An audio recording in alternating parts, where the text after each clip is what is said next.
Hi, I'm Kara, life coach, wife, and mom to 4 incredible and unique children.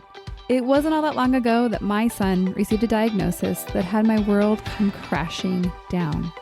I lacked the ability to see past the circumstances, which felt impossible, and the dreams I once had for my life and family felt destroyed.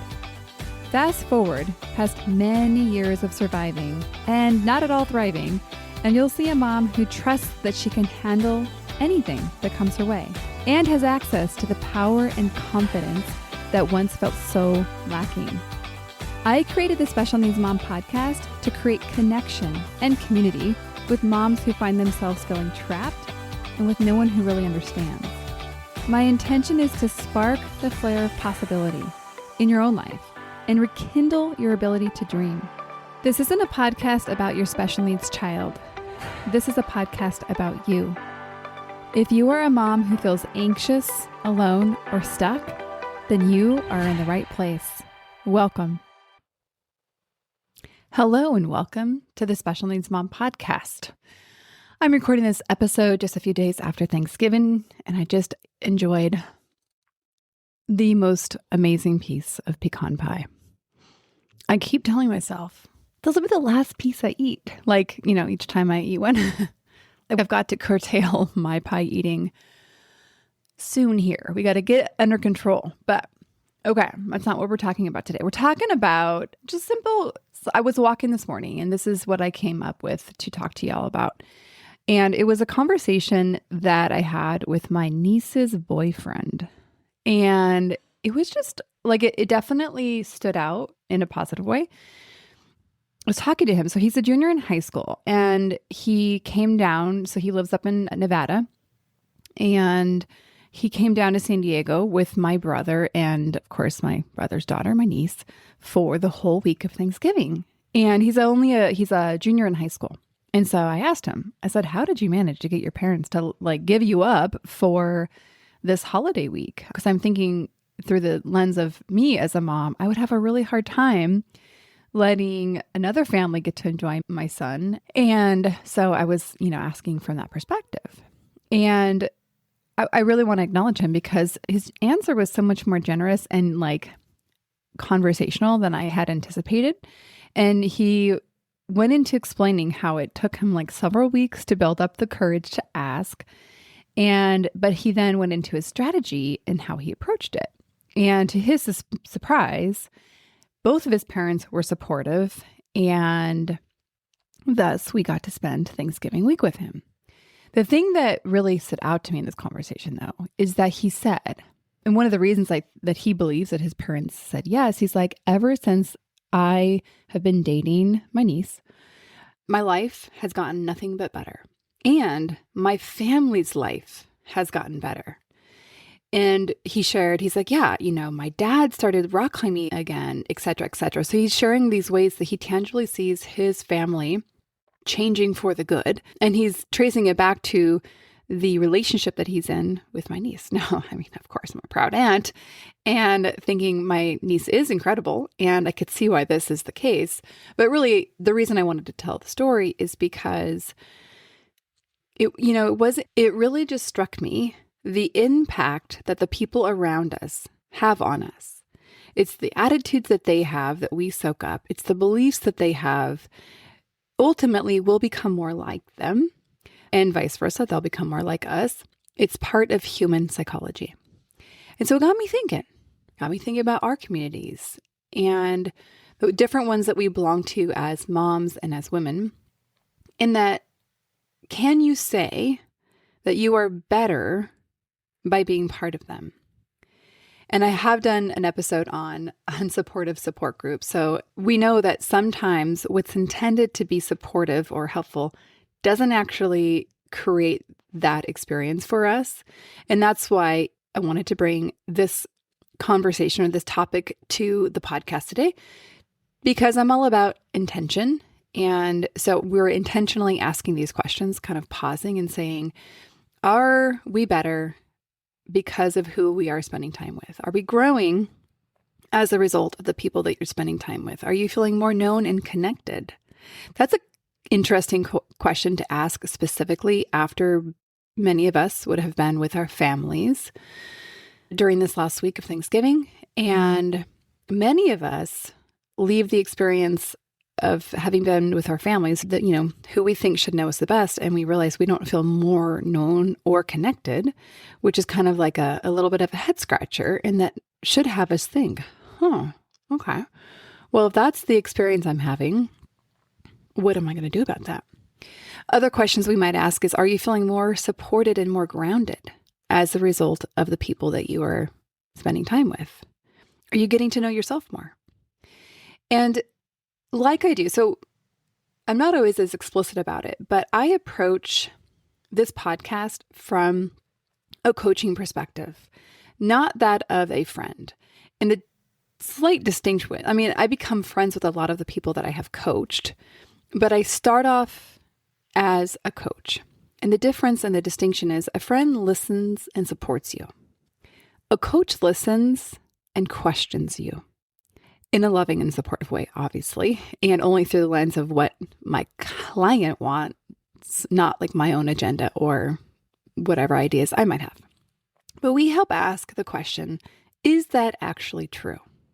The filter that we're using to look at things often is subconscious and we don't even recognize we have it. So that's what coaches do. We help bring awareness and question things in a way that helps you get more of what you want and less of what you don't want. And, coaches say the things that your friends won't say because, you don't want to hurt your friend's feeling. But as a coach, I'm actually okay with making you uncomfortable. I would never intend to hurt one's feelings, but sometimes that does happen. I would say, or it's jarring to have someone reflect back to you something that, we're not normally, things are not normally brought to our awareness. Okay. But the premise and the reason I'm kind of setting this up is I relate to you as a whole, powerful, capable human being. And our lives are too valuable to suffer through. Our lives are too hard to add suffering on top. And so that's why I want to bring this topic up. And if you're like, wait, what's the difference between hard life and suffering? I would point you to episode number 164, Doing Hard Things Without Suffering.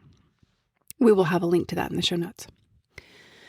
Okay, so I mentioned in a previous episode already that my personal social media consumption has dramatically decreased on purpose, but I do still inch my way back there occasionally. And over the last week, I did. And I saw something that, I don't know what the right word for it exactly, but it stood out to me. And obviously, it's what the algorithm fed me. But the themes that I'm seeing are that the holidays suck for special needs moms. Now, let's pause and slow it on down because, yes, we could definitely, easily find 101 reasons why the holidays suck for special needs moms and families. That's not hard work. See, this is the thing that I'm kind of challenging you from, not as friend, not as a co-conspirator in our suffering, but as somebody that is wanting to orient myself and this community towards more of what we want. And so back to 101 reasons why the holidays could suck. That is easy. It's easy to find those reasons. They're presented for us readily. And so that's like the default. We are served the platter of all the reasons it could suck. And we are going to easily see other moms reflecting that same experience. And so that we'll look at that and be like, oh, that's normal. So we're supposed to feel like this sucks and we're going to feel pity and despair. And that is kind of the baseline where most of us feel like, okay, we're doing it normally. We're doing it like most other people. So the thing is that this is also what's going to keep you miserable. It's going to keep us miserable. If that's where we spend our thoughts, our energy, our time, our relationships, that is definitely going to be the experience we have. And so I want to make a very quick but very important note here. I am not talking about not acknowledging the grief and the sadness and the longing that many of us have for our lives. That's a whole separate conversation, and probably stay tuned for a future episode. So yes, and yes, it's true. Many of the feelings, the genuine feelings that we have are highlighted in and maybe even exacerbated during the holiday season. But I'm not talking about actually feeling the impact and processing these feelings. I'm talking about indulging in the culture of pity. Maybe it's not pity exactly, but it's I can't think of a better way to say it than indulging in the emotions. And I was very tempted at this point to dive into the difference between acknowledging and processing our feelings versus indulging in our emotions. But it's, like I said, it's a whole nother podcast episode. So I'm going to leave it there, but I want you to really pay attention. I am not suggesting that we disacknowledge the grief and the sadness and the heart. Like, that will lead to burnout, and it will definitely not lead to more connection. So I'm suggesting that it's a both and. It's that we do the work to process and tend to our grief and our sadness, and then we intentionally cultivate more of what we want. And I'm going to highlight this concept through another story. Also last week, I went to one of my friend's mother's memorial service. Now, I never had the chance to meet her mom in real life, but what I got to learn about her mom is that she was a superstar in the recovery community, specifically Alcoholics Anonymous. And I got to witness story after story of the impact that her mother had as a result of kind of the crappy situation she had. Like, I mean, I don't know if she would describe it that way, but I'm not thinking that most people are like, yes, I was assigned the job in life of being an alcoholic. I think it's kind of similar in parallel in saying I would never choose this or like push this on anybody or wish this on anybody. But since this is where I find myself, I do see the good that can come out of it. So I'm putting words into her mouth. I don't know if that would be how she would actually describe it, but I think people in recovery do the extraordinary work of restoring, redefining who they will be in the face of the situation they find themselves in. Alcoholics Anonymous, the situation would be that being an alcoholic. So back to kind of the parallel, we as mothers find ourselves in this situation where we have a child or children with the disabilities or the medical conditions that they have.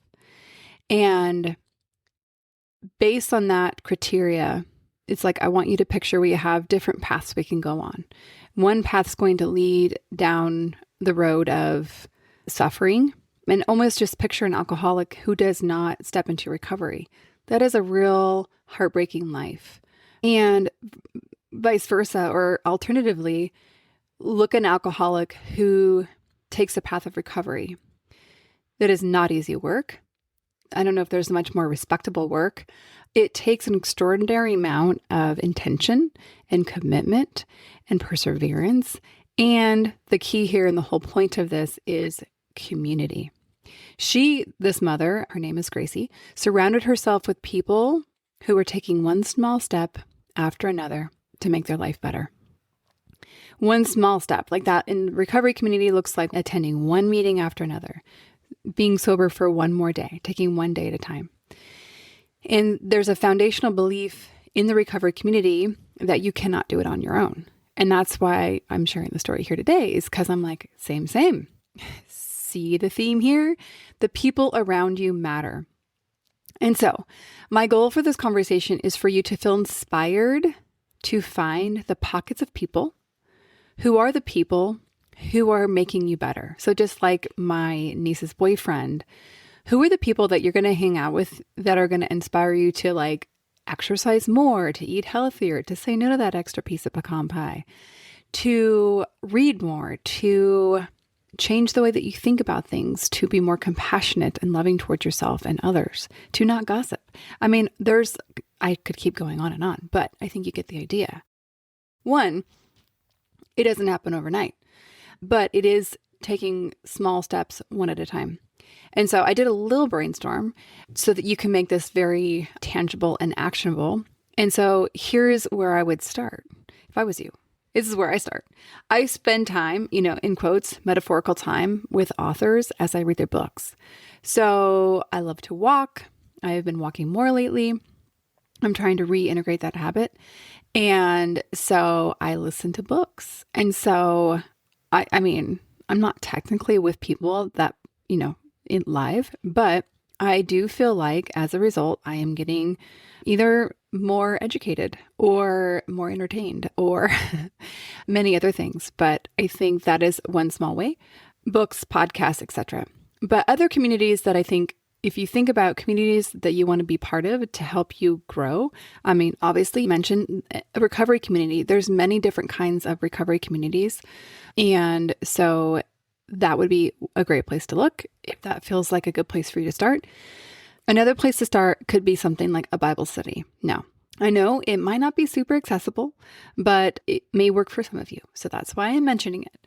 Support groups, of course. So there's going to be diagnosis-specific groups, and some are going to be amazing and so uplifting and encouraging. And actually, I think the tumor community of my son's brain tumor, the group is phenomenal. And I feel like we are becoming more educated. It's like a very supportive community, and I love it. Okay.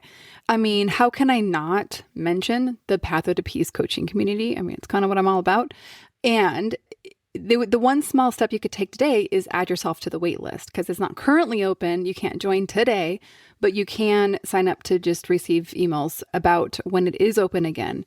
And so you can do so by clicking on the link that's always on the episodes for the wait list, and just to be added so that you stay in the know. What else comes to my mind? Book clubs.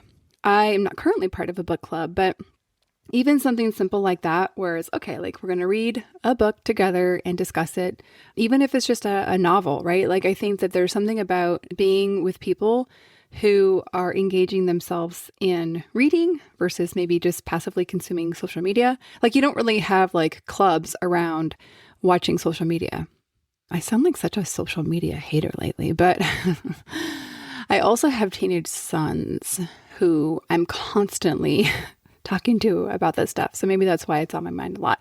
Okay. The last idea I have is like, I think about a yoga class. I think about all the people in that room that even just for that hour or so of that day, that they have chosen to go practice yoga.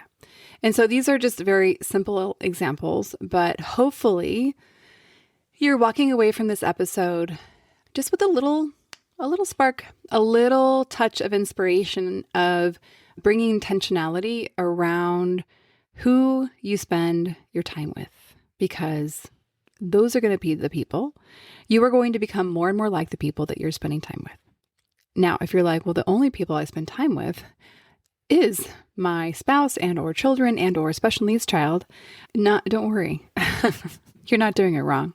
Well, I would actually disagree, because you are listening to this, which means that you're spending time with me and by default, many in the special needs mom community, as I bring, just this thoughts and perspectives that I get to hear from the real stories. So you're on your way.